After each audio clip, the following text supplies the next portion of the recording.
Olá, bom dia. Este é o canal Primeiriar.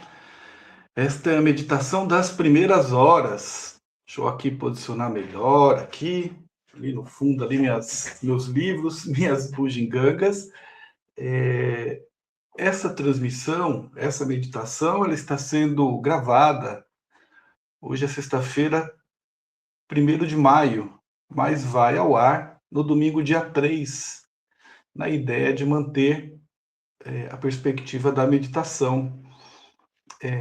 A meditação das primeiras horas, ela vem com uma proposta de ser uma pílula, um norte, um petisco no começo do dia, como as grandes tradições norteadoras, sobretudo dentro do cristianismo, têm por hábito escolher as primeiras horas da manhã para uma meditação, para uma oração, para a busca de um sentido para o dia. Aqui fazemos uma todos os domingos, na perspectiva de um nortear para a semana.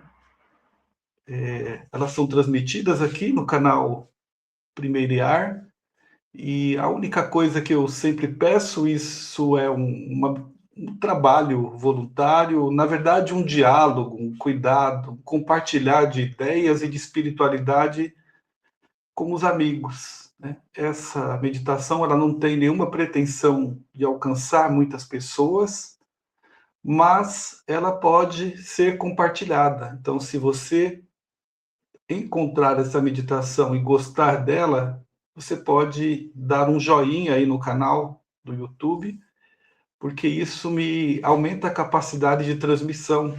Posso ganhar outros recursos de transmissão no YouTube e também alcança mais pessoas. Então, nós podemos compartilhar essa meditação, caso você goste, com outras pessoas.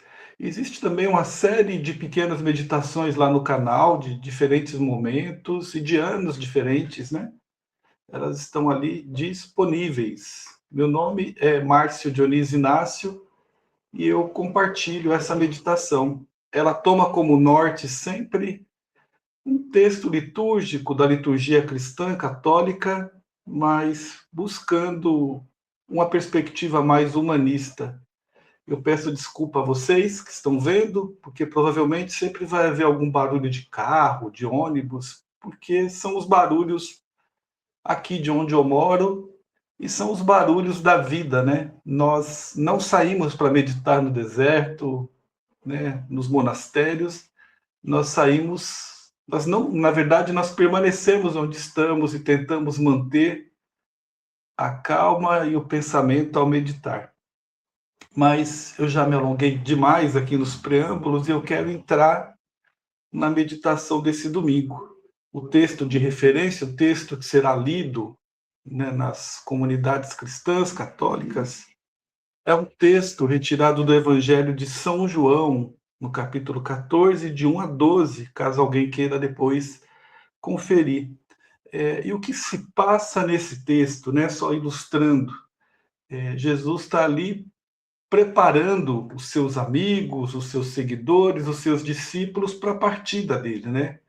Jesus sabe da perspectiva do seu martírio, da sua tortura e da sua morte, e ele está preparando os seus amigos. É um texto pascal, né? Na liturgia católica estamos vivendo aí o quinto tempo pascal, quinto domingo. Então é um texto de ressurreição, né? Um texto de anúncio de ressurreição. Falar de ressurreição daria uma meditação também muito específica. Eu não quero entrar especificamente nisso, mas o que acontece nesse texto? Jesus diz para os seus amigos que ele vai embora, ele vai deixá-los, né? Mas ele os consola, ele diz para que eles não fiquem tristes, né? Não se abatam, não se paralisem, né? Porque ele vai preparar uma morada para eles. Ele ainda diz que a casa do meu pai tem muitas moradas. Ele vai recebê-los nessa morada, vai receber esses seus amigos. E ele diz mais, né? Ele diz que os seus amigos, os seus seguidores e seguidoras, porque Jesus tinha seguidores e seguidoras, que eles sabem o caminho. E aí tem uma intervenção, né? Quando ele diz que eles sabem, Tomé, né? O São Tomé, aquele que duvida, diz: não, Jesus, espera aí, né? Eu não sei, né? O texto é um pouco isso, né? Jesus se espanta e diz mais ou menos assim: como assim você não sabe, Tomé? Como você não sabe o caminho? E ele diz uma frase que é muito conhecida e que também eu acho que é muito mal usada, sobretudo por nós cristãos. Jesus diz: eu sou o caminho, a verdade e a vida, ninguém vai ao Pai se não for por mim. Jesus diz que é o caminho. Eu vou voltar nisso. E ainda nesta conversa, né, Jesus continua consolando eles, né? E ao dizer desse caminho, desse lugar para onde vai, um outro discípulo interfere e diz: pô, Jesus, mas então mostra para a gente, já que você falou do Pai, mostra para a gente o Pai. Olha que pedido simplório, né, do discípulo. Ele só quer ver Deus, né? Deus na maneira como ele imagina que seria Deus. E Jesus mais uma vez se espanta e diz: poxa vida, é Felipe que diz, né? Jesus diz: poxa, você está comigo e não conseguiu ver Deus? Esse é o substrato da conversa, né? Daquilo que se dá nesse evangelho. E talvez para nossa meditação há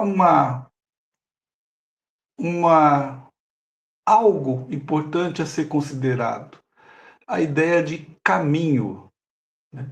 Jesus diz que é o caminho.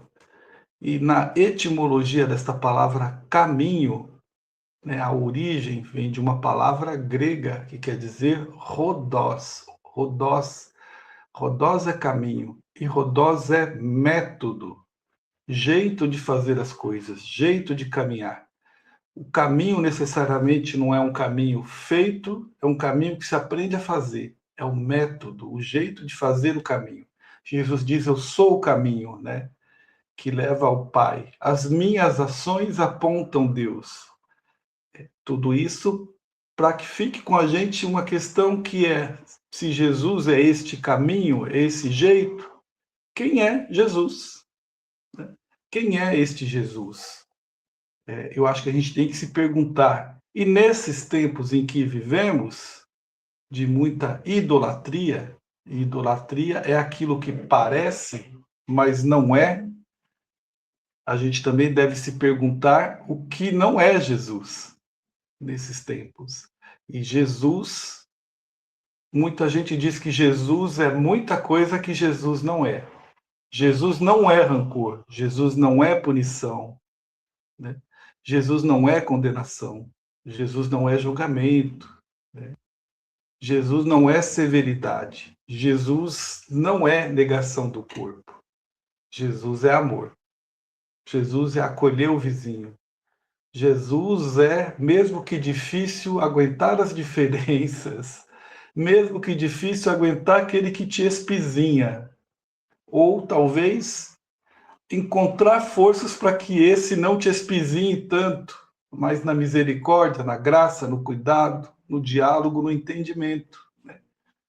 Então, há muitas coisas que Jesus não é, e você pode fazer sua lista, porque isso é idolatria. E há o que Jesus de fato é este caminho, né? Jesus é aquele que vai para as festas, Jesus é aquele que anda com os mais deserdados e esquecidos, né? Este é Jesus, né? Jesus é o que caminha com os pobres. Jesus é quem desce da cruz os pobres, mesmo tendo sido pendurado em uma, né? Martirizado em uma. Esse é Jesus. Jesus é o que restitui a visão para ver a vida, a escuta para escutar o que está acontecendo. Jesus integra, né? Jesus não aparta. Jesus não cria guetos de escolhidos, de melhores. Jesus critica isso, diga-se de passagem. Enfim, né? Estou aqui puxando um fio e cada uma que eu vi pode ir continuando, né? Sobre o que é e o que não é Jesus. E como eu faço todos os domingos, para além dessa construção do que é e o que não é Jesus, eu acho que fica para a gente algumas questões, né? A primeira é: será que eu consigo olhar para Jesus quando eu estou perdido nos meus caminhos? Será que as referências, aquilo que é Jesus, me orienta quando eu me perco? Quando eu perco o sentido, quando eu perco o rumo, quando eu perco a rota? Acho que a gente pode pensar, né? Como é que Jesus pode caminhar com a gente nessas horas perdidos? Também me faz pensar se eu consigo encontrar a alegria e o testemunho de Jesus no meu bairro, no meu trabalho, na minha quebrada, na minha vila, no meu grotão. Será que eu consigo encontrar essa alegria, essa misericórdia, essa paz de Jesus? Eu sou construtor disso comunitariamente? Se eu sou seguidor de Jesus e conheço o caminho, será que eu tenho visto essas possibilidades, né? E como Jesus é este caminho, né, e nos remete ao Pai, Jesus também, de um certo sentido, mostra os descaminhos, né? O caminho de Jesus não é o império, não é o grande templo, né? Não é o imperialismo desses tempos. E aí sobra também a questão, né? Como será que com Jesus nós podemos desmontar o poder que oprime, o poder que aprova leis, que beneficia pessoas espertalhonas, como aconteceu ontem, quinta-feira, né? Estou gravando na sexta, aqui no Brasil, né? E tantas outras coisas, né? Como é que caminhando com Jesus eu desmonto, eu mudo a lógica desses poderes para talvez pensar, trazer, propor um poder que serve para servir, para se colocar a serviço das pessoas que mais precisam. Eu acho que essas são questões para nortear a nossa semana. Eu agradeço cada uma que tiver acesso a essa meditação, a essa conversa, e eu vou ficando por aqui, né? Desejando a todos paz e bem e esperando que a gente tenha uma boa semana e que façamos bons caminhos. Paz e bem, minha gente, fiquem bem e caminhamos porque tudo vai dar certo.